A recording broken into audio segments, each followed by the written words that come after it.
Victoria's inner harbor is beautiful, not to mention busy, but not half as busy as the Johnson Street Bridge, connecting the downtown core with Victoria West.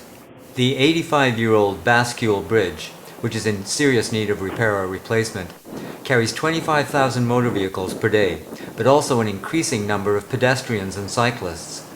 Bicycle traffic in high season reaches 4,000 trips per day. All approaches to the bridge are difficult for cyclists. In the south, on Wharf Street, a gauntlet of parked vehicles and busy traffic awaits. Cyclists must also be particularly careful of traffic coming in from Yates Street, both left-hand turners and those filtering in from the right. Bridge traffic turns left at Johnson Street. And a blue bike box here allows cyclists to take the front of the line if they wish. Cyclists are encouraged by prominent signage to take the full width of the lane, but watch out for traffic merging in from the right off Pandora. On this day, there's road work. Motorists will often want to cut in front of you, somewhere along this stretch. The center of the bridge deck is steel grid. Nice view of the water down below, but treacherous when wet.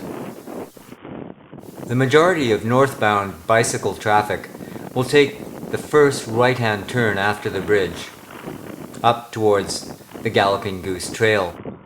Unfortunately, this requires a tricky, sharp right-hand turn and an uphill maneuver, while on the lookout for both cyclists and pedestrians coming from left and right, and then crossing the train tracks at an awkward angle. Another liability, especially when wet. This brings you to the southern terminus of the Galloping Goose Trail, beginning at Harbour Road.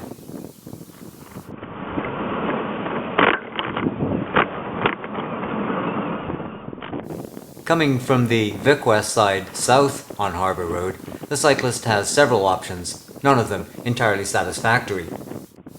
Turning left, that is, southeast on Esquimalt Road, is particularly difficult and dangerous as you have a busy, blind corner to contend with. In this instance, a friendly flagman saves the day. That makes it a lot easier. Normally, of course, you'd be on the right side of these barriers, where the dump trucks are.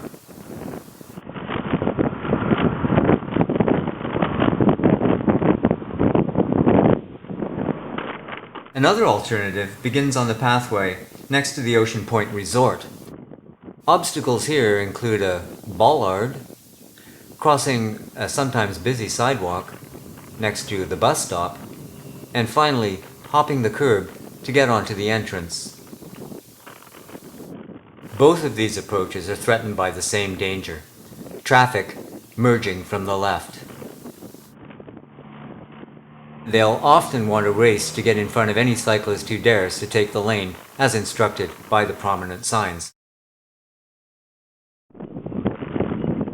Many cyclists at the southern terminus of the Galloping Goose Trail will forgo these dangers by crossing on the railroad span.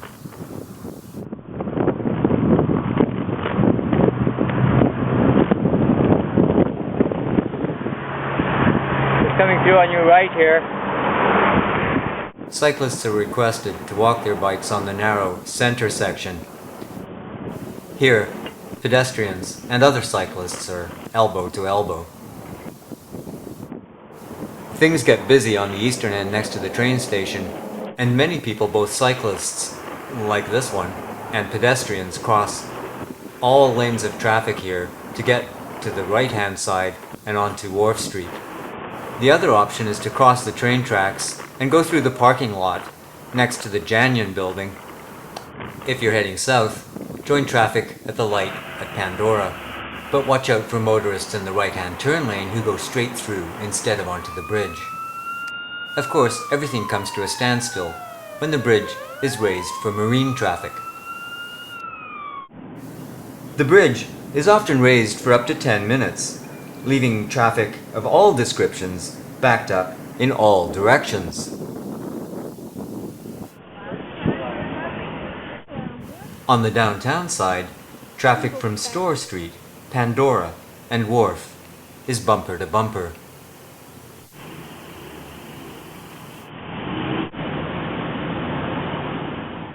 When the span is let back down into position, once again, traffic, including pedestrians, motorists, and cyclists, try to find their place. As the debate continues whether to repair or replace this important connector, particular attention should be given to the accommodation of active transportation that now comprises 30% of all traffic in peak season.